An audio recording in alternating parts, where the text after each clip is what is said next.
Welcome back, everyone. So glad to have you here with us today as we explore the Book of Mormon.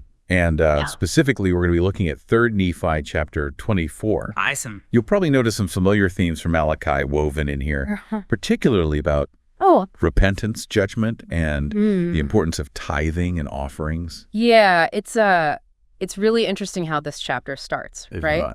It begins with this striking imagery about the Lord's second coming. Yes. In the first 3 verses, he's described as a messenger of the covenant who will come to his temple suddenly. Wow. Like a refiner's fire and fuller's soap. I love that imagery. Yeah. I can just imagine that feeling, of intense heat. Yes. And that whole process of purification. Exactly. And that intensity, it's purposeful. In ancient times, refining and purifying metals was a meticulous process to remove impurities. And you ended up with something stronger and more valuable. Yeah. Think of it as a metaphor for our spiritual cleansing. Right. We go through these trials, these challenges, and it's all to make us more like Christ. Yeah, that makes a lot of sense. Yeah. We often hear that our trials refine us, but it's interesting to see it put like that. Right. But then in verse 4, the offerings of Judah and Jerusalem are suddenly pleasant unto the Lord. Right. Why the sudden shift? Well, this is referring to the result of that purification process. Okay. You see, when we've allowed ourselves to be refined, our actions, our very lives, become acceptable offerings to God. It really highlights the connection there between the purification and becoming a worthy offering. Okay. But, like you mentioned earlier, it's not all sunshine and roses. Right. Verses 4 to 6 definitely bring in a more serious tone of judgment and accountability. Well, sure, the Lord's coming. It does bring judgment. Yeah. And it seems like not everyone is prepared. Right. Specific groups are even mentioned here. Sorcerers, adulterers, false swearers, and those who oppress others. Those seem like pretty serious offenses. Yes, these sins represent a violation of God's laws. Right. A blatant disregard for his covenants. Yeah.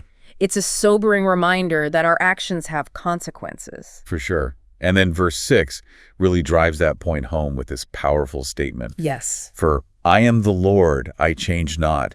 Therefore ye sons of Jacob are not consumed. That's powerful. It's a reminder that God's justice and mercy are inseparable. Exactly. This verse highlights God's unchanging nature. Okay. And how, despite their straying from his ordinances, he still offers a chance for repentance. And it connects perfectly to what we see in verses 7-12, where the concept of tithes and offerings comes in. It's almost like we're being called back to him through this principle. You could say that, and the way it's presented in verse 8 is really striking. Will a man rob God? Wow. It makes you stop and think. It does. It's such a strong way to describe withholding tithes and offerings. It really is. The scriptures are very clear on this point. Failing to pay tithes and offerings is considered robbing God. Yeah. But not because he needs our money. Okay. It's about our attitude towards him. Gotcha. And our willingness to acknowledge his blessings in our lives. So then what are tithes and offerings? Yeah.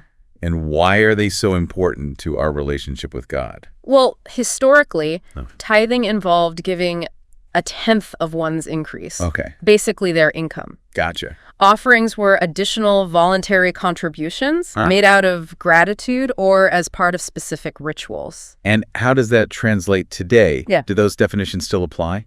For the most part. Okay. In many churches, tithing still means giving 10% of one's income, while offerings encompass other charitable donations. I see. Both demonstrate our willingness to put God first in our lives. The blessings promised in verses 10-12 Yes. to those who faithfully pay tithes and offerings are incredible. They are. The windows of heaven opening, being blessed abundantly. Right. Being protected from devourers, it really makes you think. Those blessings speak to the abundance that comes when we align ourselves with God's principles. It's not just about material wealth, but about opening ourselves up to spiritual blessings. That makes sense. Yeah. But I know some people struggle with the concept of tithing. Right. Especially when they're facing financial difficulties. Yeah. In verses 13-15, they address that very real human struggle, don't they? Absolutely. We see that frustration and doubt expressed. Yes. It's almost as if they're saying it's vain to serve God. Right. Because the wicked are the ones prospering. Right. Why bother? It's a question we all face at some point. Yeah. Why do bad things happen to good people? Right. It's hard to reconcile that with the idea of judgment that we were just talking about. I see what you mean. Yeah, it seems contradictory. It can seem that way sometimes.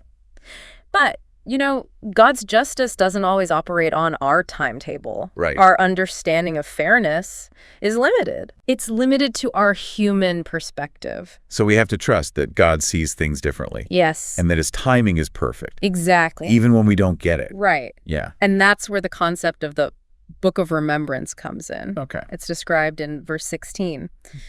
You see every act of kindness, every prayer whispered, every effort to live a righteous life.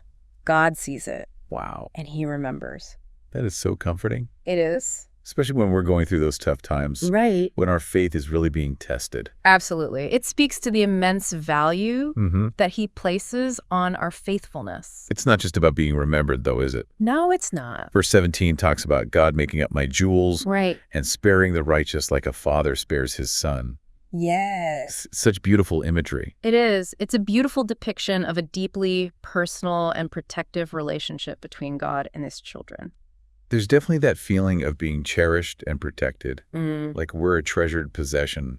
Absolutely. It speaks to that covenant relationship between God and his people. Okay. Those who are faithful aren't just servants. Right. They're considered his own children. This whole idea of a book of remembrance, it's fascinating to me. Yeah. I've heard it mentioned throughout history. Right. And in different faith traditions as well. That's right. The idea of a divine record keeping track of our deeds isn't unique to one religion. Right. For some, it's about judgment weighing good against bad. For others, it's about celebrating the lives of the righteous. It's a powerful reminder that our actions have eternal consequences. They do. Not only for ourselves, but for those who come after us too. And that brings us to verse 18, the last verse of this chapter, which really drives home that point by emphasizing the ultimate separation between the righteous and the wicked. Right.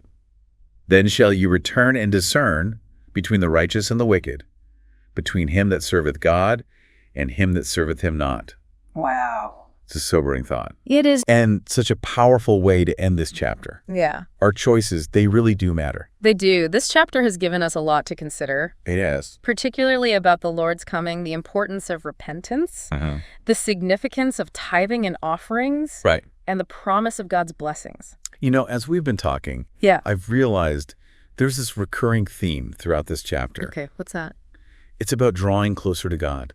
That's a great observation. It's about aligning our lives with his will. And allowing his love to change us. It's not just about following rules. Right. It's about cultivating a genuine love for God. Exactly. But how do we do that? Right. Where do we even start? Well, it starts with small daily acts of devotion, like praying, studying the scriptures, and serving others. Okay. It's about consistently choosing to follow God's commandments. Those sound like conscious daily choices that reflect our love for God. Exactly. And as we do those things, we'll experience blessings that far outweigh any sacrifice we've made.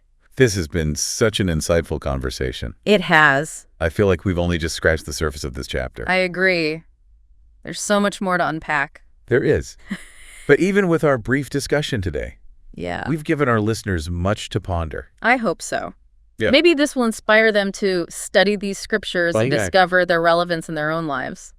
And for those who want to explore similar topics, what would you suggest? Well, I always encourage our listeners to go back to the source. Right. In this case, it's 3 Nephi chapter 24. Absolutely. Take the time to really ponder each verse. Okay.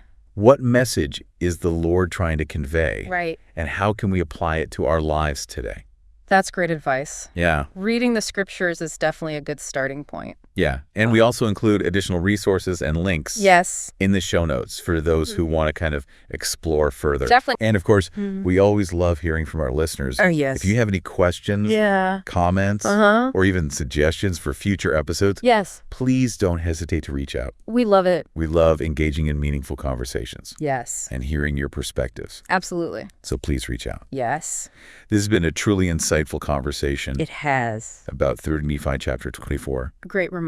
It's a great reminder that these ancient scriptures contain timeless wisdom and guidance that are still relevant to our modern lives. They really do.